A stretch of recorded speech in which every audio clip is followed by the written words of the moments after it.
It's a big deal. I mean, it goes back to 1891, goes well over 100 years.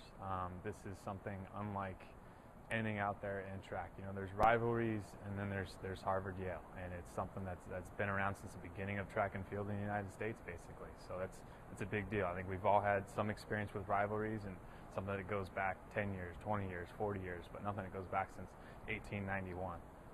And it's something that we're trying to get ourselves back in the game on a little bit. The women have been doing a great job.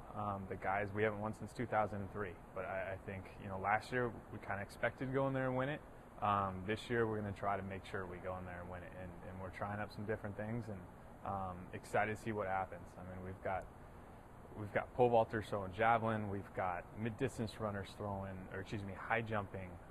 We've got a little bit of everything. We're gonna get scrappy a little bit. You know, it's gonna be, you know, probably rainy out there. There's gonna be some mud out there. It's gonna be mud and guts, and just getting out there and getting every point that we can get.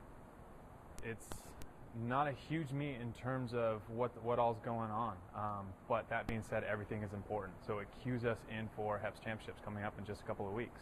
Outdoor season is gone by quick, and really we only have a couple weeks after this, with some of us going out to California next weekend, some of us going down to Princeton. The weekend after that we have Penn relays.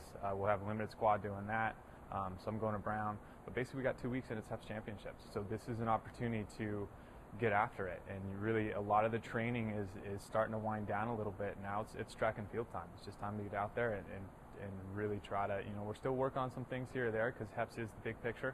But this is Harvard-Yale. You know, as we've said in the past, if you can't get up for this, then you know you don't really belong out here. We're starting to get fired up, and this is one of the first meets, outdoors at least, that we're really just gunning for it, seeing what we can do. Key success is just competing. Like we said, it may not be that pretty out there. It's calling for rain. You know, it's going to come down to me and the guy next to me and finding a blue jersey and hunting him down and beating him, basically. We did that here or there. The women did a great job with that last year.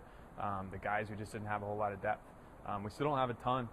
They're going to take some events, but we've got some very good people at the top end, and it's going to take people, you know, getting second place, getting third place. I mean, you get 5 points for first, third for second, first for third, and every one of those 1 points count. Every one of those 3 points count. And so it's all about just scrapping and getting done what you can get done.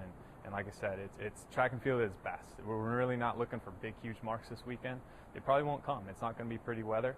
So it's even more so, like I said, mud and guts, just getting out there and competing, beating the person next to you, and then beating the next person and finding one more.